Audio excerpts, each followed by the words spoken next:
সুন্দরবনে ঘুরতে গিয়ে বিপত্তি, মাতলা নদীতে তলিয়ে গেলেন এক পর্যটক। জানা যাচ্ছে গড়িয়া থেকে 22 জন পর্যটক সুন্দরবন ঘুরতে গিয়েছিলেন। তাদের মধ্যে একজন পা পিছলে নদীতে পড়ে রাতভর তল্লাশি চালিয়েও খোঁজ মেলেনি। তদন্ত শুরু করেছে কুলতলি থানার পুলিশ। 16 তারিখে সকালবেলা সুন্দরবনে উঠেছে। আমরা দুদিন বেঙ্গল পারমিশন করে ঘুরে চলে এসেছি কৈখালিতে। তারপরের দিন আমরা টাইগারের সাইডে যাব বলে কৈখালি আমাদের রাত কাটিয়েছিলাম। দাদারা রাত্রেবেলা তখন 11:30টার সময় ভাত নিয়ে উপর থেকে যখন নিচে যেতে পথে স্লিপ খেয়ে পড়ে গিয়ে দাদা পড়ে যায়। আমরা উদ্ধার একজন লোক ঝাঁপ মেরেছিল লাভার জন্যে ধরা কৈখালিতে নদীতে। তারপর আমাদের সঙ্গে সঙ্গে একটা দাদা ঝাঁপ মেরেছিল, তাকে ধরতে পারিনি। আমরা সবাই অনেক যথেষ্ট চেষ্টা করেছি, সারা রাত ধরে আমরা তাকে উদ্ধার করতে পারিনি।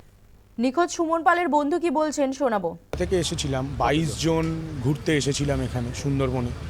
তো আমাদের সাথে একটা দুর্ঘটনা হয়ে যায়, যেটা কালকে রাত্রিবেলা আমরা ডিনার করার জন্য নৌকার ওপরে বসেছিলাম।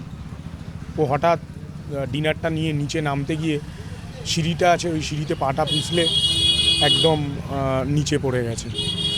ভাতের থালাটাও এখনো পর্যন্ত ওইখানে ওইভাবেই রয়েছে, খুঁজে পাওয়া যাচ্ছে না। আর আপনার পুলিশ প্রশাসন গিয়েছিল?